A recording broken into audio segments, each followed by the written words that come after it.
Assalamualaikum warahmatullahi wabarakatuh.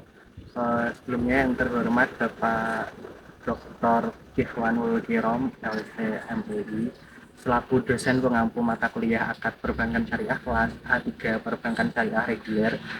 Dan yang saya hormati teman-teman semua tentunya. Jadi dulunya perkenalkan, saya Muhammad Najmul Falah dengan NIM 30, dan di sini saya akan menjelaskan sedikit mengenai materi saya waktu presentasi, yaitu tentang akad mudharabah sebagai penugasan UAS mata kuliah Akad Perbankan Syariah. Jadi sebelumnya di poin pertama saya akan menjelaskan mengenai pengertian tentang akad mudharabah itu sendiri, dan sini terdapat beberapa pengertian dari akad mudharabah berdasarkan sumber-sumber yang berbeda. Untuk yang pertama, secara umum mudharabah adalah perjanjian bisnis dalam ekonomi syariah yang melibatkan kerjasama antara pemilik modal atau yang biasa disebut sebagai sahibul mal dan juga pengelola modal atau yang biasa disebut sebagai mudharib. Nah, dalam mudharabah pemilik modal menyerahkan dana kepada si pengelola modal yang kemudian akan diinvestasikan atau akan digunakan untuk usaha. Nah, semisal nanti dari usahanya itu membuahkan hasil atau membuahkan untung, maka dari nisbah atau keuntungan usaha tadi akan dibagi dua oleh pemilik modal dan juga pengelola modal sesuai dengan perjanjian yang telah disepakati waktu awal. Dan ketika ada kerugian, yang akan menanggung yaitu si sohibul mal atau pemilik modal selagi uh, kerugian tersebut tidak disebabkan oleh kelalaian dari si pengelola modal. Nah, kemudian untuk yang kedua, berdasarkan Fatwa Dewan Syariah Nasional nomor 7 DSN MUI keempat tahun 2000 mendefinisikan mudharabah sebagai akad kerjasama atau usaha antara dua pihak. Pihak pertama yaitu yang disebut sebagai Saibul Mal atau lembaga keuangan syariah yang menyediakan seluruh modal, sementara pihak kedua yaitu pengelola modal atau yang biasa disebut dengan mudharib. Nah, atau si pihak si nasabahnya. Nah, yang bertindak sebagai pengelola. Keuntungan usaha dibagi menjadi dua sesuai dengan kesepakatan di awal, dan kerugian ditanggung oleh si pemilik modal selagi uh, yang menyebabkan kerugian tersebut bukan dari pihak si mudoribnya.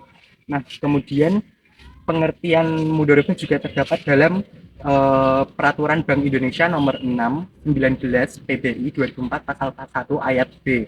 Nah, B menjelaskan bahwa mudharabah adalah perjanjian antara BPRS atau penyedia dana dengan nasabah atau pengelola dana untuk menjalankan usaha tertentu.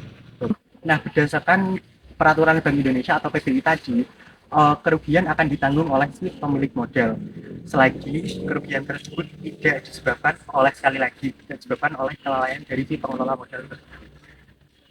Kemudian berdasarkan makna terminologis, mudharabah dalam empat mazhab menurut Abdurrahman Muhammad Iwad Al-Jazri mendefinisikan mudharabah dari sisi yang berbeda. Untuk yang pertama, mazhab Hanafi, akad persekutuan untuk memperoleh keuntungan di mana satu pihak menyediakan modal dan pihak lainnya sebagai pekerja. Nah, untuk yang kedua yaitu dari mazhab Maliki, di mana akad perwakilan dari pemilik modal atau sahibul mal dan juga pengelola modal atau si mudorib untuk melakukan perdagangan dengan mata uang resmi emas dan juga perak. Nah, kemudian yang ketiga yakni dari mazhab Hambali, penyerahan pembayaran oleh pemilik modal atau rob al-mal kepada orang yang menjalankan usaha atau mudorib dengan mendapatkan bagian keuntungan yang telah disepakati. Nah, kemudian untuk yang terakhir atau yang keempat yaitu dari mazhab Syafi'i, akad yang menunjukkan pembayaran modal usaha oleh seseorang yakni sahibul amal di kasus kali ini kepada orang lain atau mudorib untuk melakukan perdagangan dengan masing-masing pihak memiliki bagian keuntungan yang telah diisyaratkan di waktu awal. Nah, kemudian untuk yang materi selanjutnya ya ini adalah landasan hukum mudharabah. Berikut produk hukum yang mengatur tentang mudharabah dan diantaranya adalah yang pertama UU nomor 10 tahun 1999 dan yang kedua UU nomor 21 tahun 2008 pasal 1 ayat 21 dan kemudian UU nomor 21 tahun 2008 pasal 1 ayat 22 dan UU nomor 21 tahun 2008 pasal 1 ayat 24. Kemudian ada UU nomor 21 tahun 2008 pasal 1 ayat 25. Untuk yang keenam terdapat UU nomor 19 tahun 2008 yang kemudian ada UU nomor 19 tahun 2008 pasal 3, kemudian ada peraturan Bank Indonesia nomor 7/24 2004 tentang bank umum, kemudian ada DSN MUI fatwa nomor 7 tentang pembiayaan mudharabah atau kirot, yang ke-10 terdapat DSN MUI fatwa nomor 33 tentang obligasi syariah mudharabah, kemudian yang ke-11 ada DSN MUI fatwa nomor 38 tentang sertifikat IMA. Kemudian yang ke-12 DSN MUI fatwa nomor 51 tentang akad mudharabah musyarakah pada asuransi syariah, dan yang terakhir ada DSN MUI fatwa nomor 59 tentang obligasi syariah mudharabah. Nah, kemudian ada landasan hukum mudharabah berdasarkan Al-Qur'an, hadis, ijma, dan juga qiyas. Nah, untuk yang pertama berdasarkan Al-Qur'an, sumber hukum mudharabah pada Al-Qur'an itu diambilkan dari surat Al-Baqarah ayat 198 yang berbunyi Bismillahirrahmanirrahim. Laisa 'alaikum junahun an tabtagu fadlan min rabbikum, yang artinya tidak ada dosa bagimu untuk mencari karunia atau rezeki hasil perniagaan dari Tuhanmu. Meskipun tidak secara eksplisit atau secara tekstual membahas mengenai mudharabah, akan tetapi ayat tersebut bisa dijadikan acuan atau bisa dijadikan dasar bahwa akad mudharabah itu diizinkan karena dari ayat tersebut kita itu diperbolehkan untuk melakukan perniagaan. Nah, untuk yang kedua berdasarkan hadis dari Shalih bin Suhaib radhiyallahu anhu bahwa Rasulullah Shallallahu alaihi wasallam bersabda, tiga hal yang di dalamnya terdapat keberkahan, yaitu jual beli secara tangguh, muqaradah atau mudharabah, dan mencampur gandum dengan tepung untuk keperluan rumah, bukan untuk berjualan. Yang ketiga yaitu ada ijma. Salah satu dasar hukum mudharabah adalah ijma yang didasarkan pada ijtihad Umar bin Khattab. Kisah ini menceritakan tentang dua putra Umar, Abdullah dan Ubaidillah, yang dipinjami harta oleh gubernur Basrah, Musa al-Ash'ari, untuk berdagang. Mereka diinstruksikan untuk mengembalikan modal dan membagi keuntungan dengan Umar. Nah, dari hasil cerita tersebutlah kenapa akad mudharabah juga berdasarkan hukum ijma. Nah, untuk yang selanjutnya yang keempat itu ada qiyas. Mudharabah dikiaskan dengan musaqah atau menyiram tanaman dengan imbalan. Keduanya muncul dari kebutuhan manusia yang beragam. Ada orang kaya dan miskin, ada yang punya harta tapi tak bisa mengolahnya, dan ada yang tidak punya harta tapi pandai mengolahnya. Syariat mengizinkan transaksi ini agar kedua pihak bisa saling menguntungkan.